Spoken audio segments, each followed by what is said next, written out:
ואז יום אחד אבא שלי קיבל מכתב לעלות לבודפשט ולחיות שמה שבוע קודם לפני שהאונייה הגיעה, כדי להסדיר את כל העניינים. אמרו לכם... היינו שמה במלון. ההורים אמרו לכם עוד קודם שהכוונה היא להגיע לארץ ישראל? לארץ ישראל, כן. כי בתקופה הזאת גם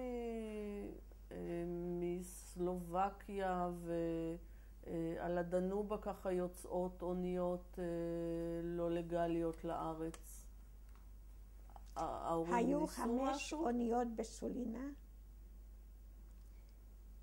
שחיכו לאונייה הגדולה שתביא אותנו לארץ.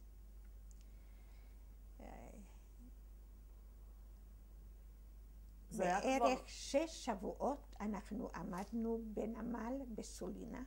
היציאה הייתה אחרי שפרצה מלחמת העולם השנייה. אצלנו זה נקרא, כשאותנו גירשנו, שאז כבר התחילה... כן, אבל המלחמה באופן פורמלי התחילה ב-1 בספטמבר 39. אז אתם הייתם עוד בפילק? בפילק, כן. וכשאבא נקרא לבודפשט זה כבר היה בנובמבר, דצמבר? בדצמבר כבר, באמצע דצמבר כבר נסענו לבודפשט. ובדצמבר עלינו על האונייה, זה היה יום שישי אחד. לא יודעת למה בחרו ביום שישי, אבל זה היה יום שישי.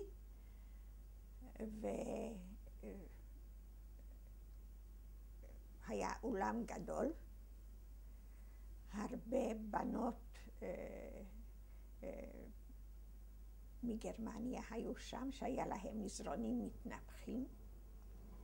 לנו לא אמרו להביא דבר כזה. וראו ילדה שוכבת על 2 כיסאות. אז אחת אמרה לי, את תבואי אליי על המזרון. אבל לאבא שלי, אחותי שמרה 3 כיסאות, והוא ישן לגברים לחוץ ונשים לחוץ. ו3 כיסאות היא שמרה כל יום בשביל אבא שלי. הוא ישן על כיסאות. עוד הספקת קודם להסתובב קצת בבודפשט? זאת הייתה עיר גדולה שאף פעם לא היית בה? כן, הסתובבנו הלכנו לסרט. פעם ראשונה? אני זוכרת, לא. היה ראינוע, קראו לזה. היו סרטים, וגם בסלובקיה היה. דווקא על יד החנות היה אולם שהקרינו סרטים על צ'רלי צ'פלין וכל אלה, כן, לא נתנו לנו ללכת לכל סרט, כן, אבל צ'רלי צ'פלין נתנו לנו. בבודפשט היינו שבוע ימים, וביום שישי אחד עלינו לאונייה לגריין. לא נסענו הרבה זמן, כי אני יודעת מהר מאוד הגענו לסולינה, רומניה. זה היה, אבל כל העניין הזה היה יותר מרגש או יותר מפחיד? זה היה מפחיד ממש. למשל, הבחורה הזאת, שהיא נתנה לי לישון על המזרון, למחרת היא כבר ידעה את כל זה. הורידו גשר על יד הנמל, שאפשר היה לטייל על הכביש שם. ועד גיל 10, עם הילדים אפשר היה לצאת להורים. אז את תצאי איתי מחר לטיול. כלומר שהיה לה גם חבר שמה, וביחד, כן, לחצי שעה נתנו, כל יום לרדת, לפני הצהריים, פעם אחרי הצהריים. ועוד 4 אוניות חוץ מהאונייה הזאת. עכשיו הייתה צריכה לבוא אונייה גדולה, מתי היא תבוא? אחרי 5 שבועות שעמדנו שם. רגע, קודם הייתם בבודפשט, כן. ואז משם לא הייתה בעיה, עליתם על האונייה, מגיעים לסולינה.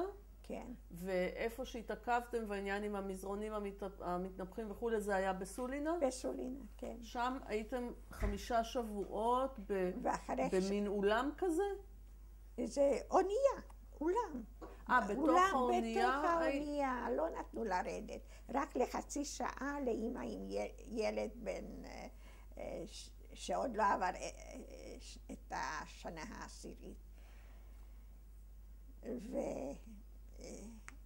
ואז אחרי 5 שבועות אמרו, אם תוך שבוע ימים האונייה לא עוזבת פה, וכל האוניות לא עוזבות, חוזרים בחזרה לאירופה.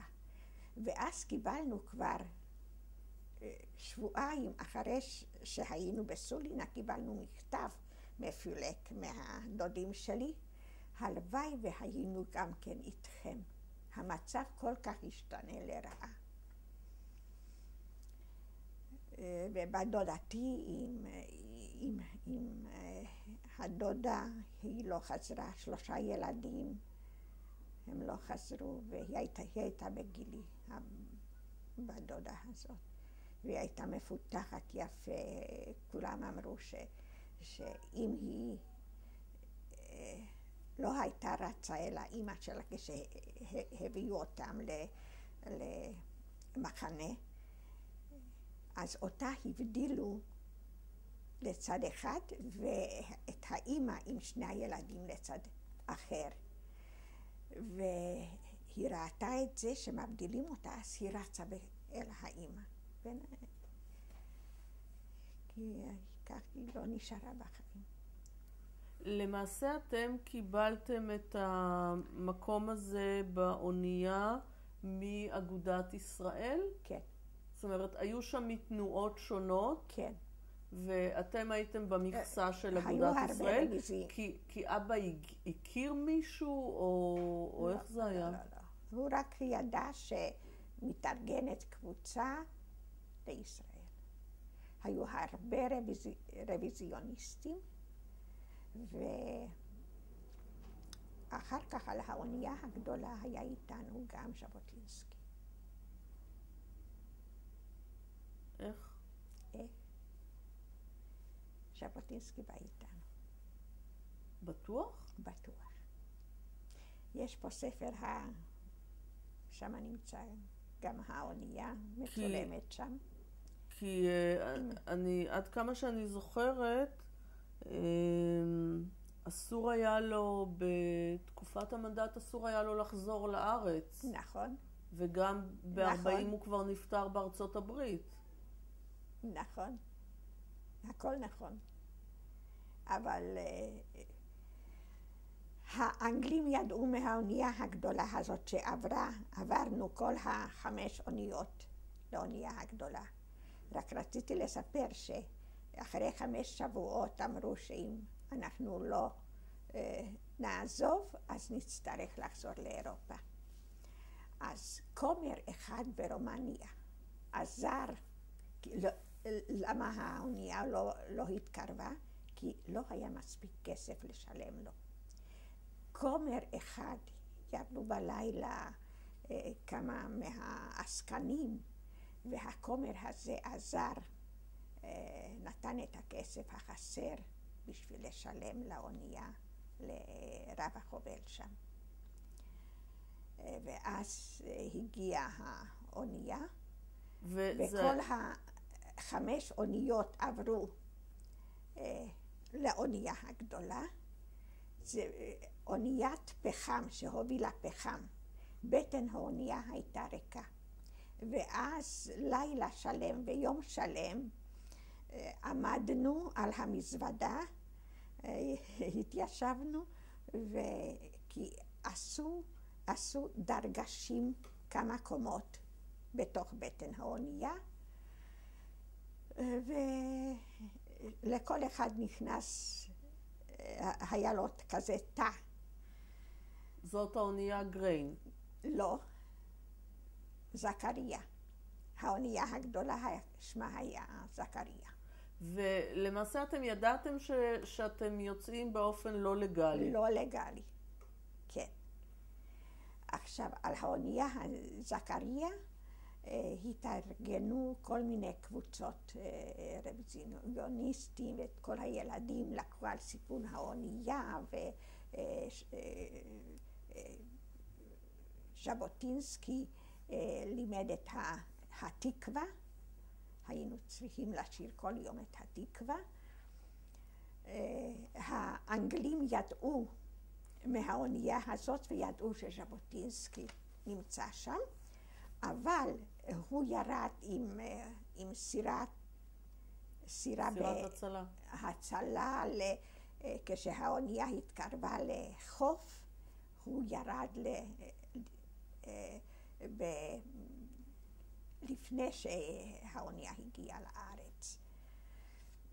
כך כשהאנגלים מצאו את האונייה והתחילו לירות עליה, היא הייתה צריכה לעצור, והם עלו על האונייה וחיפשו, עשו חיפוש בכל האונייה ולא מצאו אותו, כי הוא לילה קודם ירד. הם הביאו אותנו לארץ בדרך הכי קרובה, שזה לקח עוד 12 יום. אנחנו באונייה הגדולה, בבטן האונייה, היינו סך הכל יום אחד ולילה אחד, ואימא שלי הלבישה אותנו טוב, לקחה שמחות, ועלינו על הסיפון. כי הבנות, כי אימא לא רצתה איתנו לעלות למעלה, והיא ישר ככה למטה, אנחנו נהיה פה. אבל הצעירות עלו למעלה והתחילו להביא מי ים ולהתרחץ שם, והמים נזלו עלינו, אז היא עטפה אותנו בשמחות, והיינו על הסיפון כל השבועות. אבל אנחנו מדברים על דצמבר, ינואר. כן, היה קר מאוד. זה שיא החורף, וגם הים סוער.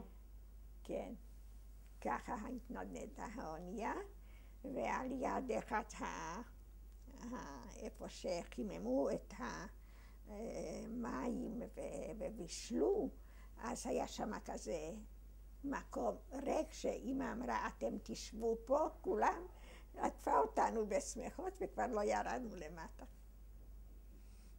כן. אתם למעשה יצאתם בסוף ינואר מסולינה, או תחילת פברואר. בתחילת פברואר,